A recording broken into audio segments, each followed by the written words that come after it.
Hello everyone, this is part 6 of class 9th NCERT Civics chapter 1 What is democracy, why democracy।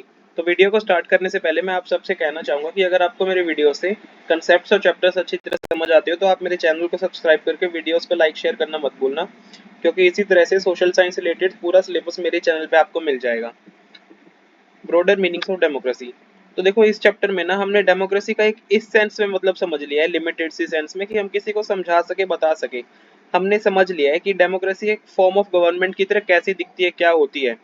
तो ये जो तरीका है ना डेमोक्रेसी को इस तरह से जो हमने समझा है डिफाइन करने का, ये अपने को ना एक मिनिमल से फीचर्स बता देता है कि एक डेमोक्रेसी के पास ये तो होना ही चाहिए। जो मोस्ट कॉमन फॉर्म होती है ना डेमोक्रेसी की, जो आज हम देखते हैं, वो होती है रिप्रेजेंटेटिव डेमोक्रेसी। इसके बारे में हमने प्रीवियस क्लासेस में भी पढ़ लिया है कि जिन कंट्रीज में हम डेमोक्रेसी की बात करते हैं तो उसमें सभी लोग रूल नहीं कर रहे होते, सभी पीपल मतलब रूल नहीं कर रहे होते। एक मेजोरिटी को डिसीजन लेने देते हैं लोगों के बिहाफ पे। बल्कि मेजोरिटी भी डायरेक्टली रूल नहीं करती, मेजोरिटी जो होती है वो अपने इलेक्टेड रिप्रेजेंटेटिव सेलेक्ट कर लेती है, चूज कर लेती है, और वो रूल कर रहे होते हैं। तो ये जरूरी इसलिए हो जाता है क्योंकि जो मॉडर्न डेमोक्रेसीज होती है ना, उसमें काफी सारे लोग होते हैं। जैसे अपने इंडिया में भी कितने सारे लोग हैं, तो हम देखो इंडिया में सारी की सारी पॉपुलेशन तो रूल नहीं कर सकती। हमारी एक मेजोरिटी मतलब जो एडल्ट्स वगैरह है वो वोट कर लेते हैं और वो अपने रिप्रेजेंटेटिव्स चुन लेते हैं। तो इस तरह से ना ये तरीका सही इसलिए है क्योंकि मॉडर्न डेमोक्रेसीज में बहुत ज्यादा लोग होते हैं। तो ये फिजिकली इम्पॉसिबल हो जाता है कि सब लोग साथ में बैठ के कलेक्टिव डिसीजन ले, और एक मौके मान लेते हैं कि वो साथ में डिसीजन ले भी सकते हैं इस तरह से। तो सिटीजन्स के पास ना टाइम नहीं होता, ना इच्छा होती, और ना ही वो स्किल्स होती कि वो डिसीजंस ले सके इस तरह से। तो ये अपने को ना एक क्लियर लेकिन मिनिमल अंडरस्टैंडिंग ये तरीका जो है वो दे देता है डेमोक्रेसी की, जो अभी हम पढ़ते आ रहे हैं। और ये जो क्लैरिटी है ना, ये अपने को डेमोक्रेसीज जो होती है ना उनको नॉन डेमोक्रेसी से डिस्टिंग्विश करने में हेल्प कर देती है। लेकिन फिर भी ये अपने को एक डेमोक्रेसी और गुड डेमोक्रेसी में डिस्टिंग्विश करने में ज्यादा हेल्प नहीं करती। ये जो डेमोक्रेसी के ऑपरेशंस गवर्नमेंट के परे होते हैं, मतलब कि ऐसा नहीं है कि गवर्नमेंट ही डेमोक्रेटिक होती है, और भी चीजें डेमोक्रेटिक हो सकती है। वो आप आगे आने वाले एग्जांपल्स में समझोगे। तो अपने को उस फॉर्म में उस सेंस में नहीं समझा पाती। तो अपने को ना डेमोक्रेसी का एक थोड़ा ब्रॉड मीनिंग समझना पड़ेगा, थोड़ा व्यापक मीनिंग समझना पड़ेगा। कभी कभी हम डेमोक्रेसीज को ना ऑर्गेनाइजेशंस जो कि गवर्नमेंट नहीं है मतलब दूसरी ऑर्गेनाइजेशंस के लिए भी यूज कर सकते हैं। आप एग्जांपल से समझो, इन तीन में ही आपको समझ आ जाएगा मैं किस तरह की बात कहना चाह रहा हूँ आपसे।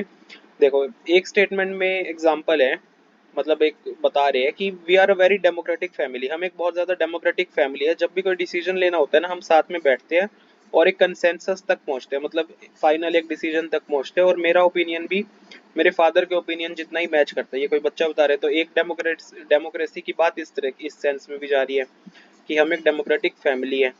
अब दूसरे में देखो, I don't like teachers who do not allow students to speak. मेरे को वो टीचर्स पसंद नहीं है जो स्टूडेंट्स को नहीं बोलने देते, स्टूडेंट्स को क्वेश्चन नहीं पूछने देते क्लास में। मैं चाहता हूँ कि टीचर्स का एक डेमोक्रेटिक टेम्परामेंट हो, मतलब डेमोक्रेटिक सा स्वभाव हो टीचर्स का भी। ये भी एक एग्जाम्पल है, टीचर्स के स्वभाव के विषय में भी डेमोक्रेसी को इस तरह यूज कर रही है। अब देखो नेक्स्ट एग्जांपल, एक लीडर और उसके उसी की फैमिली मेंबर्स जो है वो डिसाइड करते हैं पार्टी में क्या होता है। तो इसको डेमोक्रेसी कैसे कह सकते हैं। इस स्टेटमेंट में भी आपको डेमोक्रेसी की अच्छी सेंस आ रही है। तो ये तरीके है कि जिससे ना डेमोक्रेसी की जो बेसिक सेंस है ना डिसीजन मेकिंग में का ये एक मेथड है। इस तरह की जो बेसिक सेंस है ना, इस सेंस में हम यूज कर रहे हैं। एक डेमोक्रेटिक डिसीजन में हमेशा कंसल्टेशन भी होती है, जिसमें सभी का कंसेंट मायने रखता है डिसीजन लेने में। और जो पावरफुल होते हैं ना, और जो पावरफुल होते हैं, जो पावरफुल नहीं भी होते, वो दोनों ही इफेक्ट करते हैं डिसीजन मेकिंग में, दोनों का रोल होता है। तो ये बात गवर्नमेंट, फैमिली, दूसरे ऑर्गेनाइजेशंस में भी वैलिड होती है। तो इसलिए डेमोक्रेसी एक ऐसा प्रिंसिपल है जो कि लाइफ के अलग अलग स्फेयर्स में हम यूज कर सकते हैं, बल्कि किसी भी स्फेयर में यूज कर सकते हैं। कभी कभी हम जो ये शब्द है ना डेमोक्रेसी, ये एक एग्जिस्टिंग गवर्नमेंट को डिसाइड करने के लिए ना यूज करके एक आइडियल स्टैंडर्ड्स जो होते हैं ना कि डेमोक्रेसी को क्या होना चाहिए, कैसा होना चाहिए, वो सब सेटअप करने के लिए भी यूज कर लेते हैं। एग्जाम्पल्स में देखो, कह रहे हैं कि ट्रू डेमोक्रेसी तभी आएगी हमारे कंट्री में जब कोई भी भूखा नहीं सोएगा। तो एक तरह से डेमोक्रेसी का वर्ड का यूज हम आइडियल्स को सेट करने के लिए भी कर रहे हैं।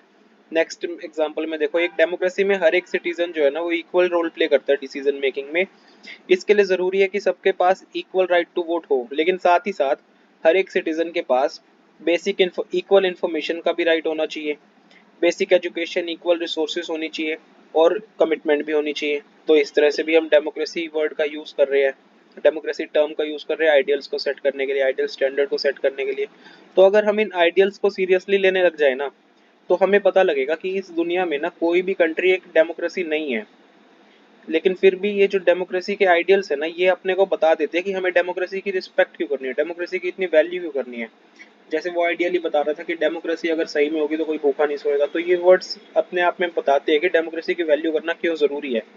ये अपने को ना जो एग्जिस्टिंग डेमोक्रेसी है उसको जज करने में हेल्प करते हैं और उसकी वीकनेस को पता करने में हेल्प करते हैं ये आइडियल्स। और अपने को पता करने देते हैं कि एक मिनिमल डेमोक्रेसी और गुड डेमोक्रेसी में फ़र्क क्या है, इन आइडियल्स से पता लग जाता है। और हम ना इस बुक में कोई बहुत ज़्यादा डेमोक्रेसी के बारे में एक्सपेंडेड नोशन, मतलब बहुत ज़्यादा अच्छी तरह से बहुत विस्तार में नहीं पढ़ने वाले। हमारा सिर्फ मेन फोकस ये रहेगा कि कुछ जो इंस्टीट्यूशनल फीचर्स है, मतलब संस्थागत विशेषताएं कह लो आप, जो किस तरह से किसी इंस्टीट्यूशन को काम करना चाहिए, ये जो फीचर्स है ना, इस तरह के फीचर्स की एक democracy as a form of government कैसी होनी चाहिए, सिर्फ इस तरह की बातों पर ध्यान देने वाले हैं। अब आने वाले 7 साल में, मतलब नेक्स्ट ईयर ना, आप डेमोक्रेटिक सोसाइटी के बारे में पढ़ोगे, किस तरह से हम डेमोक्रेसी इवॉल्व कर सकते हैं, इवेल्युएट कर सकते हैं। डेमोक्रेसी को इवेल्युएट मतलब डेमोक्रेसी को जज करना, ये सब चीज़ें आप देखोगे आने वाले साल में सीखोगे। अभी सिर्फ ना हम ये देखेंगे कि डेमोक्रेसी अलग अलग हमारी लाइफ के अलग अलग स्फेयर्स में, मतलब अलग अलग स्थितियों में किस तरह से यूज़ कर सकते हैं, और डेमोक्रेसी कैसे अलग अलग फॉर्म्स ले सकती है। अलग अलग देखो, डिसीजन मेकिंग में भी डिसीजंस लेने के लिए ना डेमोक्रेटिक मैनर में अलग अलग तरीकों से लिया जा सकता है। जब तक एक बेसिक प्रिंसिपल की हम कंसल्ट कर रहे हैं ना, और सबको इक्वल अधिकार है, इक्वल बेसिस पर कंसल्टेशन हो रही है, जब तक ये बेसिक सा फीचर एक्सेप्ट कर रहे हैं ना, तब तक हम अलग अलग तरीके से डिसीजन मेकिंग में डेमोक्रेसी को यूज कर सकते हैं डेमोक्रेटिक मैनर में। तो और जो most common form of democracy होती है ना वो आज के वर्ल्ड में, वो कौन सी है कि इलेक्टेड रिप्रेजेंटेटिव्स के थ्रू पीपल्स, जो लोग होते हैं ना वो रूल करते हैं। जैसे हमारे इंडिया में भी लोग रूल करते हैं इलेक्टेड रिप्रेजेंटेटिव्स की हेल्प से। और इसके बारे में हम चैप्टर 3 में और भी ज़्यादा पढ़ेंगे। लेकिन देखो एक ना एक्सेप्शन भी समझो आप, कि कभी कभी क्या होता है कि कम्युनिटी जो होती है ना वो स्मॉल होती है, छोटी सी होती है। तो डेमोक्रेटिक डिसीजंस लेने के और भी तरीके होते हैं, इलेक्टेड रिप्रेजेंटेटिव्स की जगह दूसरे भी तरीके होते हैं। ऐसा भी कर सकते हैं कि सभी लोग साथ में बैठ जाए और डिसीजन डायरेक्टली ले ले। इस तरह से ग्राम सभा काम करती है, इसी तरह से विलेजेस में जो ग्राम सभा होती है। तो देखो कोई भी जो कंट्री है ना वो परफेक्ट डेमोक्रेसी तो है नहीं। जो डेमोक्रेसी के फीचर्स जो हम पढ़ते आए हैं ना इस चैप्टर में, वो मिनिमम कंडीशंस है एक डेमोक्रेसी की। सारी कंडीशंस नहीं है, वो सिर्फ मिनिमम कंडीशंस है। और वो कंडीशंस स्पेसिफाई जब सही बैठती है, सटीक बैठती है ना, तो आइडियल डेमोक्रेसी नहीं बनती। सिर्फ एक डेमोक्रेसी बन जाती है, लेकिन वो आइडियल डेमोक्रेसी नहीं बनती।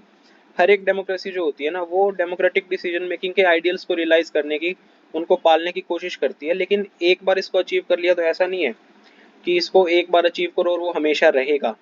इसके लिए ज़रूरी है कि कांस्टेंट एफर्ट लगा रहे और स्ट्रेंथ लगी रहे, ताकि डिसीजन मेकिंग की डेमोक्रेटिक फॉर्म्स को स्ट्रेंथन किया जा सके, प्रिजर्व किया जा सके। ऐसा मतलब कांस्टेंट मेहनत करनी पड़ेगी डेमोक्रेसी को मेंटेन करने के लिए। और इसमें ना हम सिटीजन्स की तरह क्या करते हैं वो हमारे कंट्री में बहुत ज़्यादा डिफरेंस क्रिएट कर देता है, हमारे कंट्री में डेमोक्रेसी को मजबूत करता है।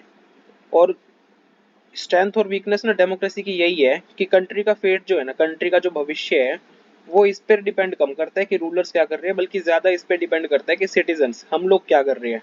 और इस तरह से डेमोक्रेसी जो है ना वो दूसरी फॉर्म्स ऑफ गवर्नमेंट से अलग है।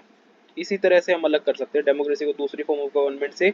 जो दूसरी फॉर्म्स होती है जैसे मोनार्की हो गई, डिक्टेटरशिप हो गई, वन पार्टी रूल हो गया, इसमें सिटीजन्स का ज़रूरत नहीं है कि वो पॉलिटिक्स में पार्ट लें।